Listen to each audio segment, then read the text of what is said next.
सम्पूर्ण good evening अनि नमस्कार सम्पूर्णलाई। र विशेष गरेर आज चाहिँ म माथलो बिस्पेल जो यहाँ हाम्रो दाजु हुनुहुन्छ, उहाँले चाहिँ त्यो आयरन काम गर्छ। त्यहाँनिर मेरो हतियार बनाउनु जरुरी भएर नै आएको थिएँ। त्यही भएर तल रोडदेखिको एन स्ट्यान्डदेखि चाहिँ लगभग 20 मिनट उकालो हिँडेर चाहिँ यो दाजुको घर भेट्दो रहेछ है। यो जग्गाको नाम चाहिँ बिस्मेल, माथलो बिस्मेल होइन दाजु? र दाजुले हाम्रो संस्कृतिलाई जोगाएर राखिराख्नु भएको छ। यस्तो त अब पाउँदैन, यस्तो आयरन बनाएर कुटेर सिक्दैन नि मान्छेहरूले। यस्तो त गर्ने कोही अब त छैन पनि। अब सबै किनुवा बजारमा गयो, किन्यो, ल्यायो। हुन त त्यो बजारमा पनि मेसिनले बनाएको कुरो हुन्छ होइन, यसरी हातले बनाएको त पाउँदैन अब त यो जमानामा त सिक्दैन नि। दाजु अलिकति परिचय दिउँ न, तपाईँको अलिक पाउनु परिचय पाउनु अलिकति। परिचय चाहिँ मेरो यस्तो छ, म चाहिँ खास गरी चाहिँ सेल्पु हो। हजुर, सेल्पु चाहिँ मेरो घर हो। लाटपन्चरा मेरो मामाली खाल हो। लाटपन्चरा है? खाल मेरो मामाली हो। सबैजना लाटपन्चरको जति नै टोटल बनाइदिएहरू सबैजना हुनुहुन्छ, सब मेरो मामाली खाल हो। हजुर हजुर, हाम्रो सदा मामाली खाल हो। त्यो होइन। हजुर, अब हुँ भने चाहिँ अब सत्य कुरा भनौँ भने चाहिँ मेरो बाउ चाहिँ हुनुहुन्थ्यो नेपालको। हजुर हजुर, उहिले आउनु भएको हो। हजुर, आमा हुनुहुन्थ्यो हाम्रो इन्डियन। हजुर, हामीले चाहिँ बस्नु सेल्फी गरेको। म कति साल घर छोडेर बाहिर निस्केर चाहिँ फर्केर 1988 म बाहिर गएको। 1988 मा गएर चाहिँ 2016 मा घर आएर चाहिँ मैले फेरि आफ्नो यो परम्पराको काम थालेँ। तपाईँको नाम चाहिँ भोपाल चाहिँ भोपाल विश्वकर्मा देख्छु म।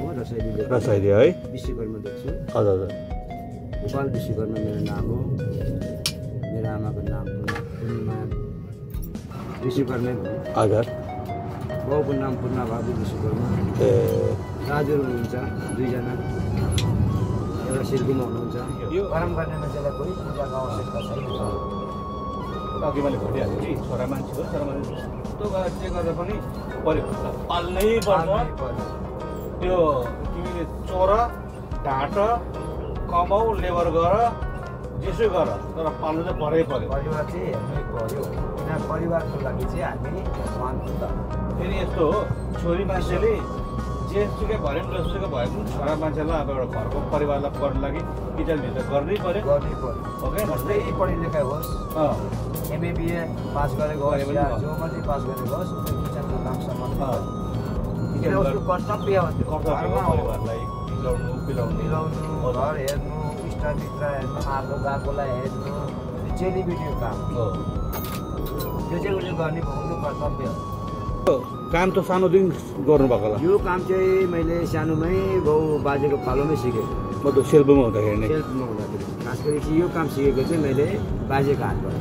सेल्पुमा पनि अहिले पनि छ नि है त्यहाँनिर काम गरेहरू? मेरो दाजुले गर्नुहुन्छ, मेरो ठुलो दाजुले गर्नुहुन्छ, अन्त एकजना मेरो बाजे हुनुहुन्छ, आमाको काका। हजुर हजुर, उहाँले गर्नुहुन्छ नाम्थिङ पोखरीको मुनि। ए पोखरी मुनि? हजुर।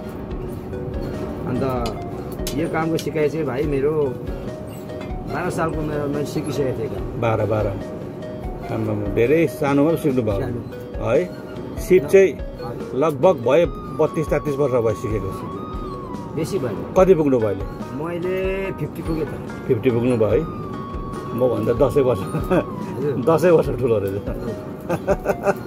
अन्त बाजेको पालोमा 9 सालको उमेरमा चाहिँ बाजेले मलाई भन हनाउनु, हान्नु, हेल्परी झगडिनु, काम लगाउनुहुन्थ्यो। हजुर हजुर, त्यसो गर्दा गर्दा चाहिँ मैले यो काम सिकिपठाएँ। हजुर, 12 सालको उमेरमा 1986 मा 86 भन्दा अगाडि नै अब हाम्रो बाजेले चिकन कमानको सिक्कलको अर्डर दिनुभएको थियो। हजुर, त्यति बेला चाहिँ बाजेले मलाई ली बनाएर दिनुभएको थियो। यो ली बनाइकन दिएर चाहिँ मलाई चाहिँ उतापट्टि राख्नुहुन्थ्यो, आफू यतापट्टि बस्नुहुन्थ्यो। एउटा भट्टीमा चाहिँ मैले चाहिँ सिक्कल बनाएर छाला कोटेर दिनुहुन्थ्यो। मैले चाहिँ सिक्कल बनाइकन बाजेर दिन्छु 12 सालको उमेरमा।